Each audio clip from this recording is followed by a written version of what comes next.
हमारा देश कैसा है? वैसा ही जैसा आप छोड़ के गए थे। यानी कि हम अभी भी अंग्रेजों के गुलाम हैं? नहीं, अंग्रेजों से तो हमें 1947 में ही आजादी मिल गई थी। अच्छा, तो अब तो हमारे अपने लोग देश चलाते होंगे ना? हाँ, तब तो देश काफी आगे बढ़ गया होगा। जब हमारे अपने लोग देश चला रहे हैं तो गरीबी और भ्रष्टाचार का तो नाम ही नहीं होगा। सबको बराबर हक दिया जाता होगा, किसानों और मजदूरों का अच्छा ध्यान रखा जाता होगा ना? नहीं, ऐसा तो कुछ नहीं है। तो कैसा है बताना मुझे।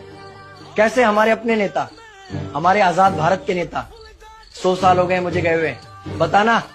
हमारे अपने नेता वो तो अपनी जेबें भरने में लगे हुए हैं। आने वाली 7 पीढ़ियों को नहीं बल्कि 700 पीढ़ियों को ना कमा कर खाना पड़े उस चीज के इंतजाम में लगे हुए हैं। तो तुम लोग क्या कर रहे हो और हमारे देश का युवा क्या कर रहा है?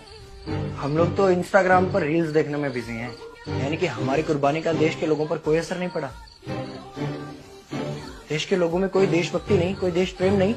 नहीं, ऐसा नहीं है। आपके लिए और देश के लिए बहुत प्रेम है भारत के लोगों के दिलों में। हर 15 अगस्त और 26 जनवरी को तिरंगा फहराते हैं, पूरे जोश के साथ भारत माता की जय बोलते हैं और आपकी डीपी भी लगाते हैं। और भारत और पाकिस्तान के क्रिकेट मैच के दौरान तो हमारी देशभक्ति पीक पर होती है। तुम इसे देशभक्ति समझते हो?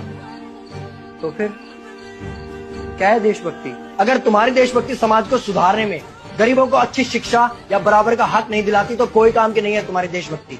भ्रष्ट नेताओं और सरकार के खिलाफ आवाज उठाओ, लोगों को एकजुट करो। लेकिन अगर हमने सरकार के खिलाफ आवाज उठाई या नेताओं से सवाल पूछे तो हमें एंटी नेशनलिस्ट कहा जाएगा या हमें गद्दार करार दे दिया जाएगा। तो डरता है? 23 साल का था मैं जब अंग्रेजों ने मुझे फांसी पर चढ़ा दिया। मुझे तो आतंकवादी कहा गया था। अगर अब नहीं जागे तो ये देश सोता रहेगा। ये सरकारें, ये नेता देश को बेच खाएंगे। इस भ्रष्ट सरकारी तंत्र से लड़ो। देश को क्रांति की जरूरत है।